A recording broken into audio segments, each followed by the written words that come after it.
Ayan na ang pinaka-famous na Glico Man sign to. Ito yung sinasabi ko sa inyo na merong parang ganyan.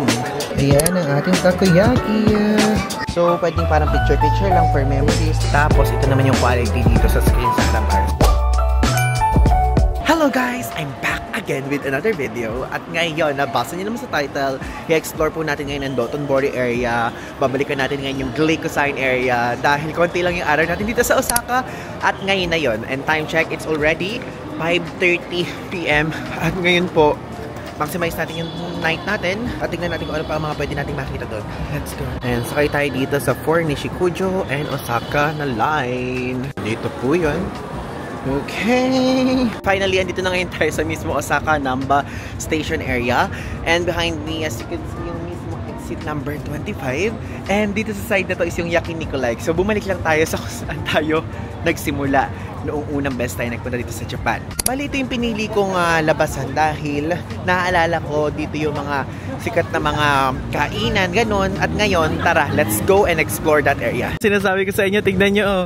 Yung meron mga drawing na octopus, tapos pagka dire-diretso nyo yan, meron siyang ramenan, may mga crab, ganun. Dito, as you can see, dito matatagpuan yung ichiran na no pork, na walang pork na ichiran.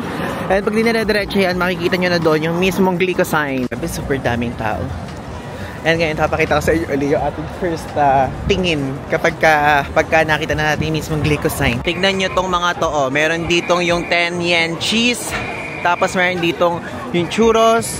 And alam nyo, naaalala nyo, sinabi ko dun sa Fukuoka vlog na itong mismong, yung Fukuoka ay isa sa mga food capital ni Japan. Pero, kasi-share niya itong Osaka. Ito namang Osaka talagang napakadami mga food dito. Kasi yung Fukuoka, yun naman yung ramen capital. Like, talagang siya lang yun. Ganun. Okay, hindi ko na muna titignan in person. Gusto ko makikita ko dito sa screen ng camera.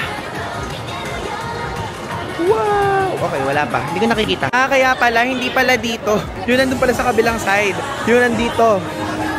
So, hindi natin talaga makikita. So, kailangan pa natin magpunta at maglakad-lakad. Bibilangan ko kayo. 1, 2, 3. Wow! Ayan na. Ayan na ang pinaka-famous na Glico Man sign dito sa Osaka. Diba? Ang ganda, no? Wow!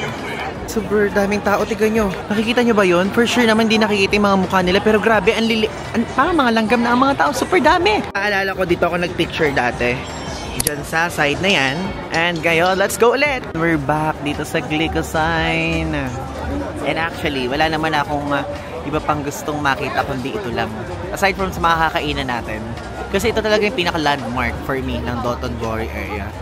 Super fulfilling pagka nakita niyo na to. If ever kung ayaw nyo ng ganitong klaseng shot, yung normal na shot, pwede kayo magpunta dito. Ayan, as you can see, ganyan na magiging view. Parang ganyan lang siya. So, parang magiging illusion ito saka doon, di ba? So, kailangan yung pumila. So, guys, ngayon meron tayong nakitang viewer ngayon. Si Sir Randy. And Ma'am taga saan po kayo? Texas. Kung meron ditong mga US citizen tayong viewer. Ang dami nagre-request sa akin na mag-US daw ako. Kaya lang parang feeling ko ang complicated mag-commute as a solo traveler. Soon, ilalagay natin yan. But guys, grabe. Nakakarating ang mga vlogs natin sa Texas. Nahihiya talaga ako. Hello, sir. Saka si ma'am. Pasensya na, medyo nahihiya pa rin ako hanggang ngayon kapag kami mga nakikita akong viewers. Pero thank you po sa sa akin, sa pag-reach out. Wow, nakakatuwa. Kinikilig ako, promise. Hindi lang halata. Kanina habang kausap ko sila, nagpapakaano ako. Opo, hello po. Pero kinikilig ako. Ito yung sinasabi ko sa inyo na merong parang ganyan. Yan yung gusto kong itry. Kaya lang, hindi ko alam kung anong pinaka-bestseller here. Check natin. Isa-isahin natin yan. Kung ano yung walang pila muna. Or, roam around muna natin. Naaalala nyo, sa side na to, noong nakaraan na punta natin, isang pinuntahan lang natin is yung Katsudon area. Katsudon? Oo, yung malaking Katsudon. Dito yun eh. Dito yung malaking cut ng Katsudon. So, ilalagay ko na lang yung address dito if ever kung gusto nyo. Worth it siya. Masarap siya. At meron din ako nakita doon na viewer na naging friend natin sa Instagram. At patuloy pa rin kami nagme-messagean. And ngayon, tara na. Okay, hinubad ko na yung mismong jacket ko. Init na ako talaga. Alam nyo, akala ko nung una malamig. Akala ko nung una malamig dito. Pero parang mas malamig pa sa Fukuoka nung nagpunta akong Fukuoka. At alam nyo ba na ang mga dala ko ngayon ay puro mga sweater, long sleeve, ganyan. Kasi inisip ko, papalamig na papalamig. Pero guys, mainit pa din. Just tignan nyo, oh. Oh, di ba?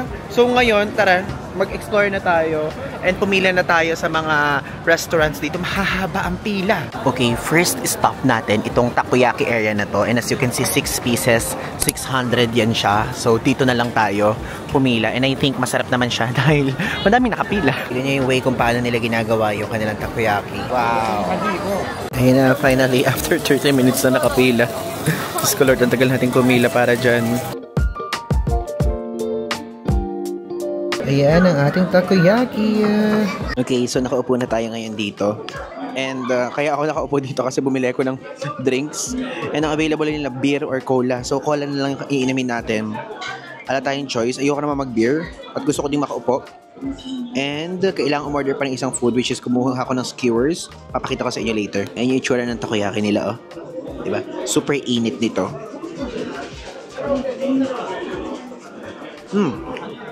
Tignan yung usok ko. Ito nyo. Lesson learned. Kaya hindi ko na muna siya kinakain agad-agad. Dati kinain ko agad eh. Sa Pilipinas kasi mga takoyaki hindi ganito ka agad-agad. Hindi ganito kainit yung hanggang loob. Pero dito super init. Ayan guys, dumating na yung order ko. So skewer siya. As you can see, iba-iba. May shrimp. Merong eggplant.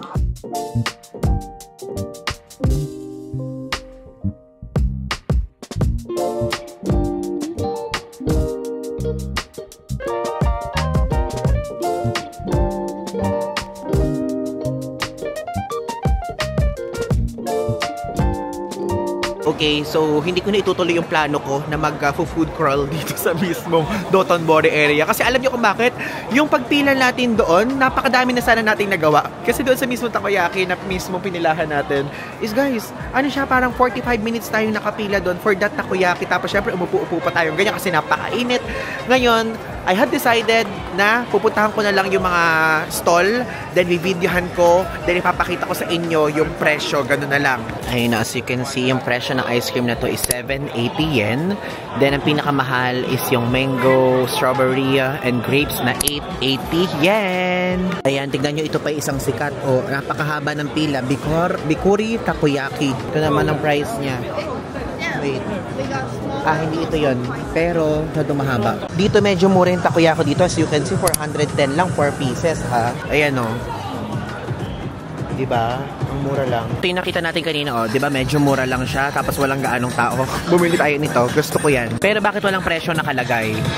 Walang price. Ito. 500 yen. Okay. Ngayon, insert natin to.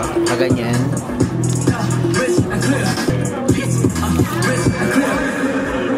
Ba yun? Ito ba yun? Ito. O diba? At least nakabili tayo nitong 10 yen na mismong may cheese sa loob na bread. Papel na pala kinakain ko. Sarap siya. Dapat ang pancake yung pinaka-bread. Ang hinihintay kong part yung tipong cheese eh. Yung tipong pagka ginanon ko meron. Hindi ko pala sa inyo na ipakita pero dito tayo ngayon sa big camera.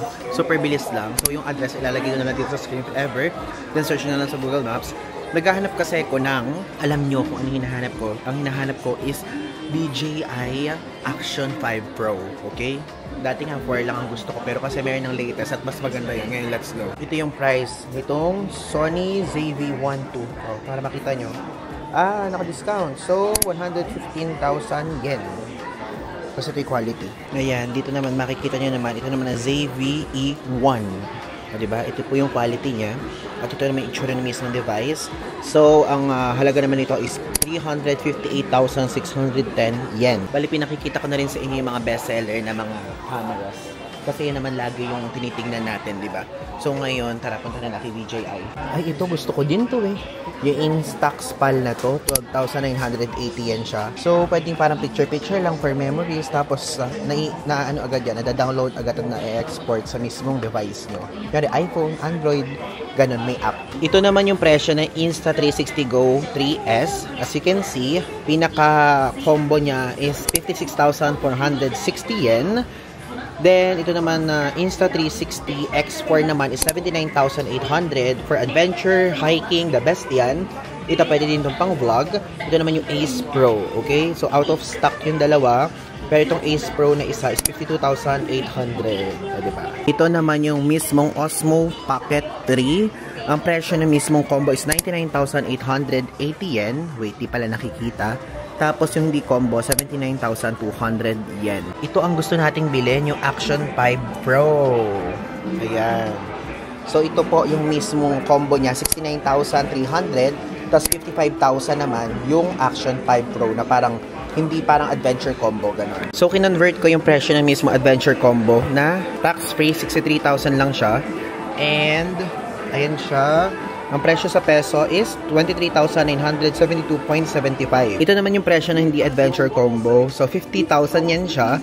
Tax-free na yan. Tapos, yung conversion yan sa Pilipinas, yung Philippine peso is 19,025.99 pesos. Since ngayon, di ba, ang gamit nga natin is Osmo Pocket 3. Gusto ko lang i-share sa inyo na hindi kahit anong SD card na lang ang pwede nyo mailagay dahil medyo maselan siya.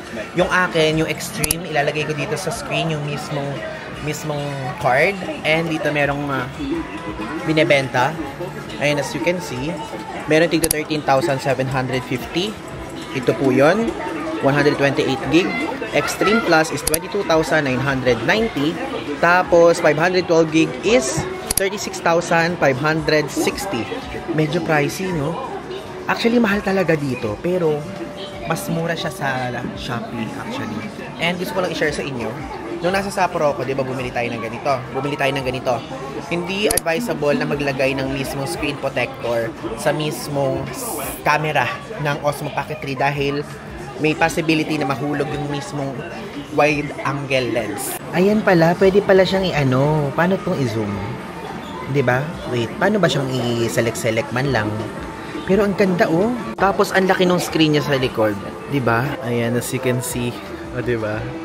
Wow, ang liwanag, no? Ganda ng quality niya. Tapos, ito naman yung quality dito sa screen sa harapan. So, hindi ka na mahihirapan dahil may screen sa likod at may screen sa harap. Pwede din dito. Ay, pwede din dito. Ay, ayaw. Paano yan? Ayan, may 180p. Tapos ito, okay na ako dyan sa 60 fps. Ang ganda. Bakit pa click na? Click ano ba to? Ay, pwede dito. Okay. Paano bang 8.5? Ano yan? Okay. Ano yan? Paano yan galawin? 0.1. So, ibig sabihin may 0.5. Paano mag 0.5? Ito yung specs niya. May built-in storage capacity na 47 gig. Tapos charge time to 65%, 15 minutes. And may 4K. Tapos 120 FPS. Ganyan. Wi-Fi 6.0. Tapos USB 3.0. Okay na rin siya, no? Bilhin na natin yung Action 5 Pro. Kasi gusto ko talaga siya. And para ma-level up din yung mismo mga shots natin. Like, for example, maisasama ko kayo kapag ka nagte-trekking tayo if ever na may ganung pagkakataon. Or kung hindi naman, kunyari, meron tayong pagkakataon na nasa tubig, na magsiswimming, ganon. Gets niyo yun? Para hindi limited yung mga maipapakita ko sa inyo. Gusto ko rin talaga siya personally and at the same time, gusto ko ma-level up yung mismong coverage ng pag-vlog natin. Ngayon, bumili na tayo ng DJI Action 5 Pro. Adventure Combo ang bili natin. Para okay na. Para hindi na natin isip-isipin. Kasi susunod nito, pumunta na tayo ng Kyoto. May built-in capacity siya na storage. So, may possibility na pwede nating magamit, di ba? At ma-vlog test na natin. So, this one includes warranty. Warranty. Service warranty. Only in Japan. Okay, it's okay. Because I'm always here. If ever, it will be, have a defect. Okay, I'll buy it. And, okay. I'll check it later. Huh? Tax-free. So, card and passport. Tatanong ko sana kung may built-in siya na storage, pero nabasa ko naman meron. Tapos nakalagay dito, Dear Valued Customer. Sa Japan lang siya, merong customer service if ever kapag ka masisira, ganyan. Pero syempre, wag naman nating anuhin masisira. So, sabi ko, pupunta naman ako ng Japan if ever. And, sana hindi masira. Ang total price niya, sasabihin ko sa inyo mamaya yung tax-free na price. Okay? And again, ito siya. Finally! Nabili na natin. Mabibili. Hindi pa natin kasi talaga tunay na nabibili kasi di pa tayo pumipirma. So, DJI Osmo Action 5 Pro na adventure combo na may extension rod, may battery na 3, tapos may battery case. Okay? Sige, thank you. Ayan, in total, 63,005 yen. Yun, basically, tax-free price. Ay, hindi, 59,855 yen pala. Ilalagay ko dito, yun ang pinaka-tax-free price. And pinapili ako doon sa mismong screen kung Japanese yen or Philippine peso. Always choose their local currency. Yun ang turo sa akin ng mga travel vlogger ko ding friends na mas okay yun. Pauwi na ngayon tayo sa ating hotel. Very quick lang yung exploration na ginawa natin kasi meron naman na tayong vlog na ginawa about sa Dotonbori. So if ever kung gusto yung makita, ilalagay ko dito yung screenshot ng vlog at panoorin nyo na lang yun. At ngayon po, i-unbox natin ito mamaya, okay? Okay, ngayon sa last part ng vlog na to is i-unbox natin itong binili nating DJI Osmo Action 5 Pro. And ngayon palang gusto kong sabihin sa inyo na yung susunod na clip is nakapa-portrait siya kasi yung clip na yun gagamitin ko na siya for TikTok and sa ating Instagram account. At ngayon, gusto ko lang din sabihin kung bakit ko siya binili, okay? I-justify ko tong purchase ko. Hindi siya gastos for me. I think parang investment to.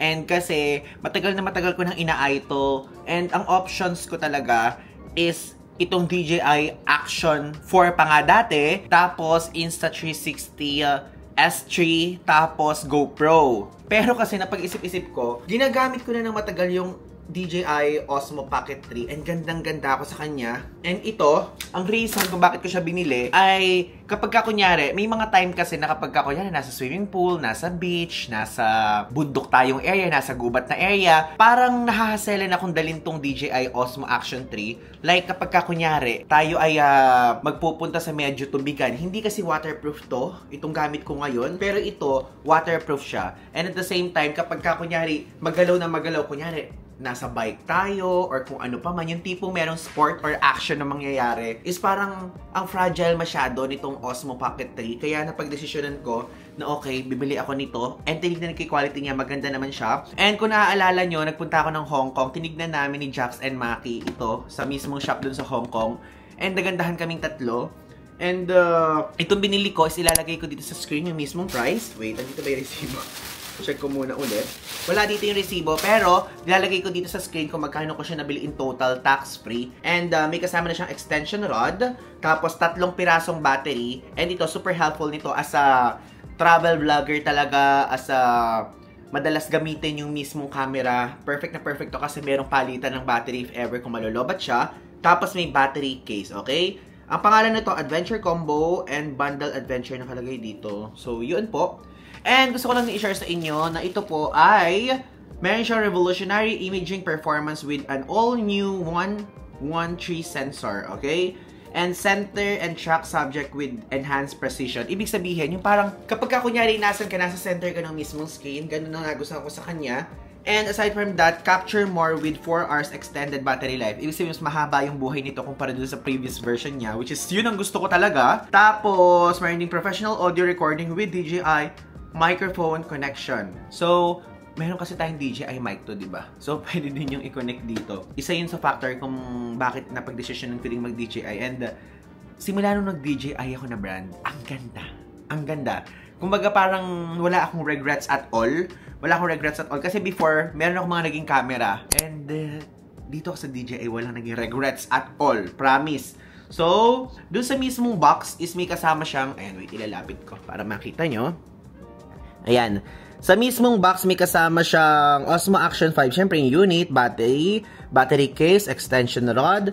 Meron kasamang locking screw. Merong Type-C na cable. Merong adapter mount ulit. Tapos merong curved adhesive base. Tapos may protective frame. Okay? So, ngayon, tara. I-unbox na natin. Let's unbox this DJI Osmo Action 5 Pro. Super tagal ko nang ina-eye to at nabili natin yan ngayon dito sa Japan sa super murang halaga compare sa mga ibang prices. Nabili natin to ng 59,855 yen. And personally, meron tayong 3 choices. And ang una is syempre itong DJI Osmo Action 5 Pro. Number 2 naman is yung Insta360 S3. At number 3 naman is yung GoPro version nito. Okay? Ngayon, let's unbox it. Ayan. Napakahirap buksan ng box, ha?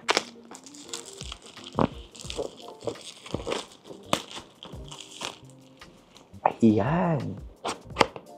Wow! Sa loob niya, as you can see, may dalawang box. May box for the unit and may box for the accessories. Let's start muna dito sa box ng mga accessories.